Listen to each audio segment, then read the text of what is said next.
Alright, what's up everybody? So in today's video we're going to be taking out the 2020 Jetta for a little drive, and we're going to be talking about how the car has been overall as an experience of ownership 5,000 miles into it. I bought this car in the middle of July. It is now October 1st, the day of this recording. So yeah, the car's at 4,955 miles. We're pretty much at 5,000, and I've gotten to know the car a little bit, I think it's safe to say. So we're going to be talking about some of the things that I've just learned about the car and how I feel about them and how I predict this car to continue as far as the experience of the car. So recently, I just got back from Ocean City, Maryland, and the drive down there, it was great.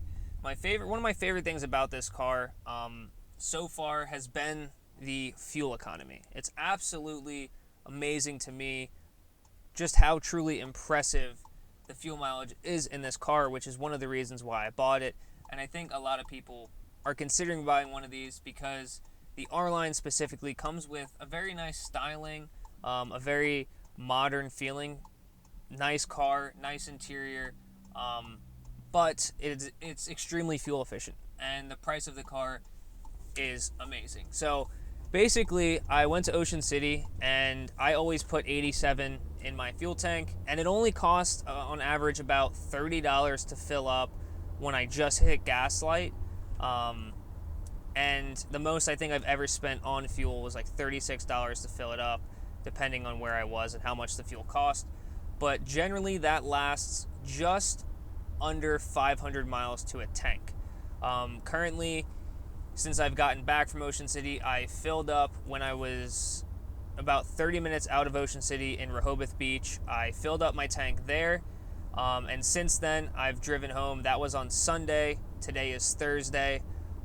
So I'm at just over half a tank, and we have 300 miles on the trip, and I've been averaging at 40.2 miles per gallon since then. Majority of that drive was in fact highway, but I have been doing a lot of town driving since I've gotten home on Sunday. I drove out to York, Pennsylvania on Monday, majority highway, and since then I've just been doing local driving around town, and I'm still averaging at over 40 miles to the gallon, which is absolutely insane. Now I can say initially when I first got the car, I've never bought a brand new car, so a break-in period is something that I think had to be considered with fuel mileage. I think like most new modern cars, it has some sort of adaptive driver data that it calculates and bases how you drive. I know my Subaru Crosstrek was like that. Within the first like 3,000 miles, the car kind of understands how you drive as a driver. I don't know how accurate that is with this car, but I can say in the beginning, the fuel mileage I wasn't seeing over 40 miles per gallon. I don't know if it's because of the way I was driving the car or where I was driving the car, but now I've been seeing over 40 miles to the gallon a lot more frequently, which is absolutely crazy to me. Some things I can say that I really do also still like, now that I've driven about 5,000 miles, the shifter has kind of loosened up a little bit in a good way. It doesn't feel nearly as stiff. It feels really, really good to shift the car. In the beginning, it was obviously very stiff being new. 5,000 miles later, the car's kind of starting to break in a lot of different aspects.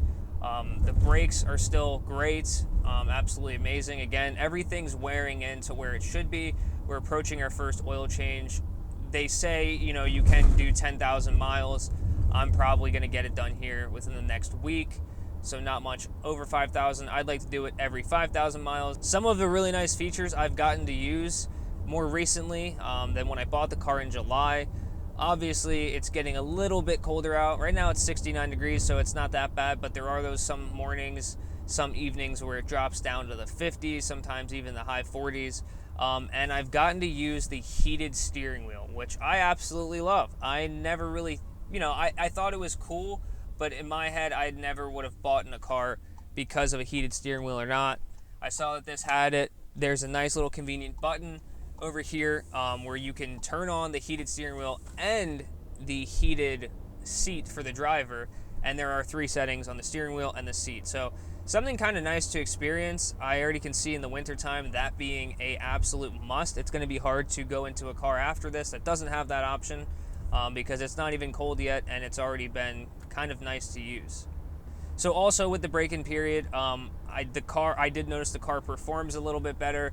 I wasn't beating the crap out of this thing when I initially had bought it, because obviously in fear of messing something up, but so far the car has performed a little bit better. You know, you don't have a sport mode, but you do have an eco mode or just normal driving. I'm not too sure what exactly that does when you put it into eco mode. But I can tell you, in eco mode, if you are kind of going through gears, having a little bit of fun, getting on it or something, the rev hang is a lot more obvious in eco mode than it is in normal, although it still exists in normal mode. It's just the rev hang is a lot more noticeable in eco mode. So now that we're at that 5,000 mileage mark, the car does start to feel more, I mean, the only way I can explain it is broken in. It just feels like how, you know, a car should. In the beginning, it's a little bit deceiving, obviously, for someone that may be buying their first car. For me, this was my first new car, is what I meant to say there. Buying their first new car. Everything is just so stiff feeling, and it still feels very good. It just feels broken in a very good way.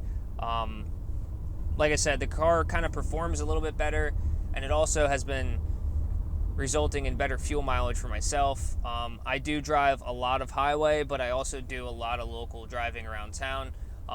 Since I am driving all back roads right now, by the time I get home, we'll see what that, you know, average fuel mileage drops to, or if it'll still be above 40. But for the most part, even driving, if I'm driving a full tank around town, I'm in the high 30s, 36, 37. So it's just really impressive to me.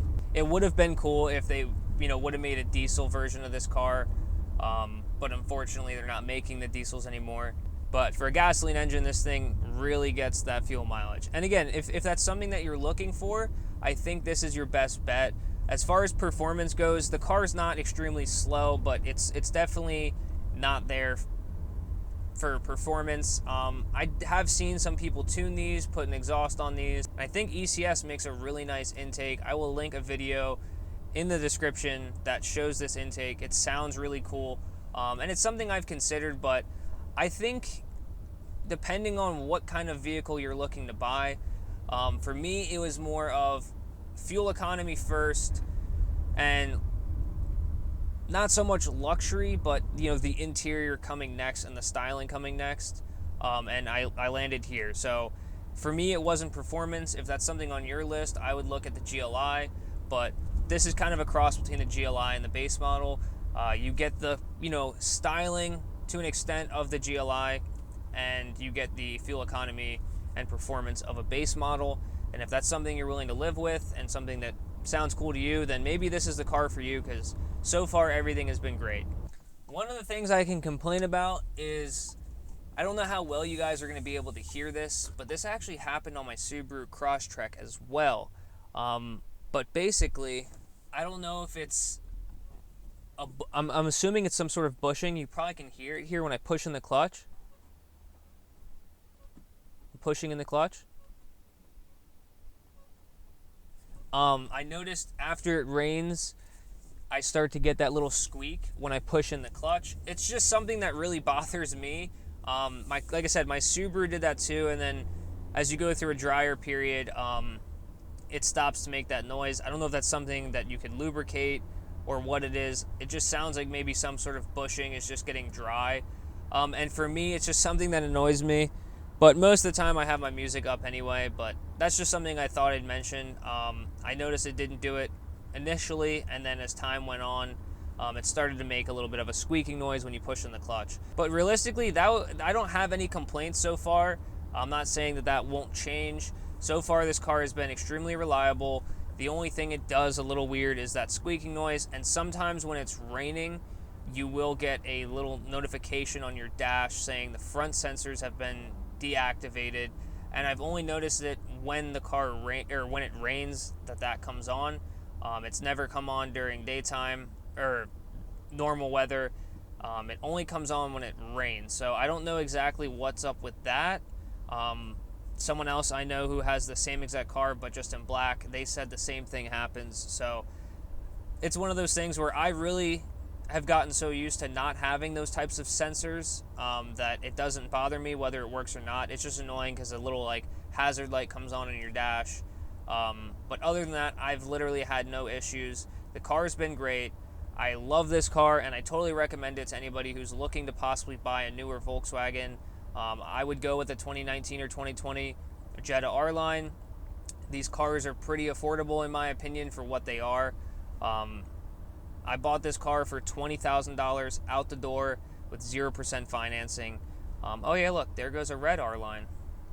I love the red R Line. I chose white. I like white a lot. I think it's a very timeless look, as well as black, but black just gets so messed up so fast that I'd rather not be able to see that stuff. So that's been my little video on 5,000 miles later in the 2020 Jetta R Line. I hope that this maybe showed you guys kind of what to expect as you go along and owning one of these cars. You know, you may get a little bit of noise in the clutch if you have a manual transmission, and you may even see some of those sensors turn off because it has happened to me. But so far, I've had no issues with the car. I didn't expect to. It is a brand new car, but again, it's one of those things you never know.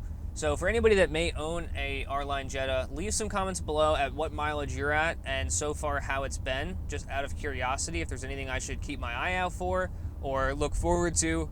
But generally speaking, so far, I'm extremely happy. Do not regret my purchase at all. Hopefully that doesn't change. But like I said, leave a comment below on what mileage you're at, and if anything has happened to the car that was maybe unexpected, could have been possibly an issue. I'm really curious to see. I haven't heard too many bad things at all really about this car, so I'm expecting this to be smooth sailing. But out of curiosity, I'd love to hear what you have to say.